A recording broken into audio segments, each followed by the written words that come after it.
Jon Jones believes he will eventually share the octagon with Francis Ngannou. Jones believes the UFC will do the right thing and make the fight. I think it's going to happen.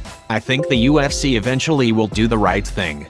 I think this is one of the greatest fights of our generation, Jones said to Fight Hype. It would be really sad if it weren't to happen, and I believe it will. It would be a real tragedy. It will happen all in good time. We are patient and, like I said, just doing what we can do and control what we can control. Although the UFC reportedly has shown interest in Francis Ngannou versus Derek Lewis too, Jon Jones doesn't care. Instead, his goal is to become the heavyweight champ.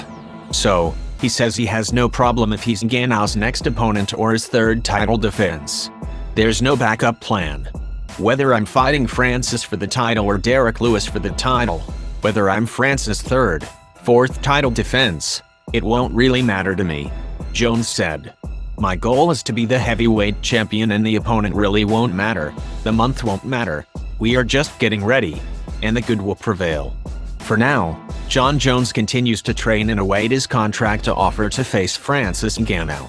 If they do end up fighting, there is no question it would be one of the biggest fights in UFC history. All right, next fighter to the scale in the UFC women's bantamweight division, Norma Dumont.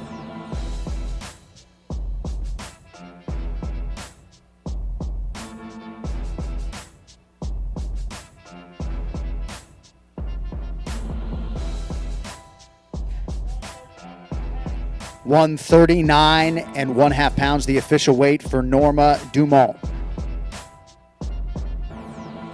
What's up, everybody? It is Fight Week live this Saturday night from the Apex here in Las Vegas.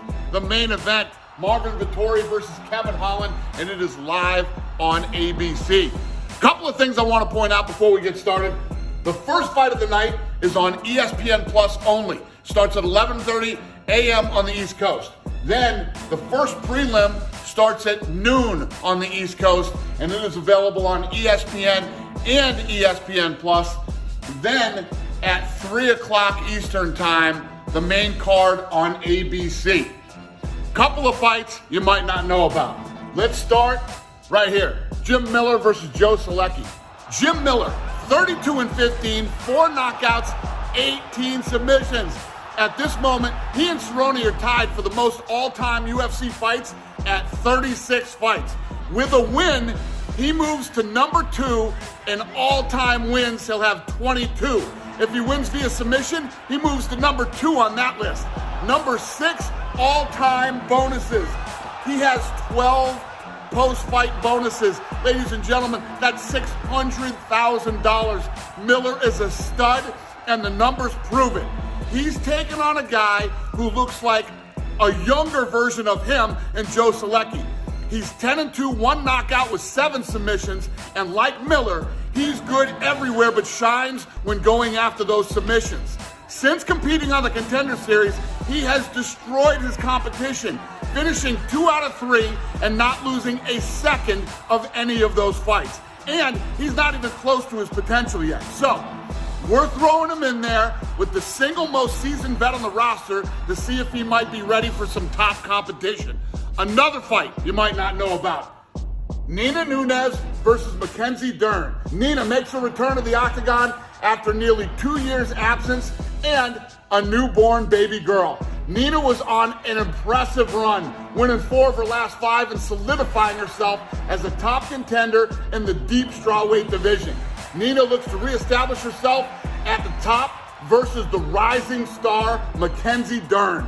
Mackenzie stayed busy in 2020 after also returning from having a newborn baby girl. She is now on a 3-fight win streak, with 2 of those 3 coming by submission. Mackenzie always comes out aggressive and will look to establish herself as the future of this division. Ladies and gentlemen, this is a great card. That should be a fun fight. If you don't know, now you know. I saw in the press conference yesterday you were having a little bit of fun with everybody and casting suspicions on Mr. Till's injury. Come on, man, talk me through it. Talk me through it, man. You know that he's hurting himself, don't you? It's funny. Well, so my suspicions was coming from the fact that he didn't prove that he broke it. Like, he just said, "Oh, I broke my collarbone," and then went silent.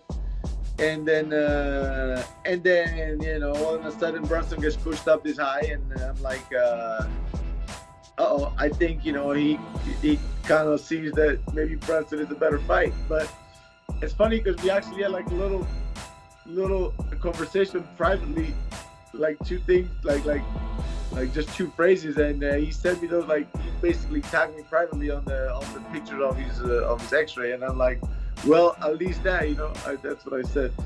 You know, as much as you can say, oh, I don't, you know, he broke his collarbone, there's nothing to blame. The responsibility to show up is still on him. We're elite, and this stuff is not easy. Like, fighting is not easy. Getting prepared for such a high level fight is not easy, and going through these old things throughout even this COVID era is not easy. We knew that, but you signed up for it, and the responsibility to show up is still on you. So I get it, you know, it was an accident, but still, you know, and accident might happen for a lot of reasons. With that being said, it's all right. You know, I have another fight. I already changed my mindset. My mind is already set on somebody else, and that's it. I mean, I just, you know, Darren just recover, and we'll see what's up next. You know, we'll see.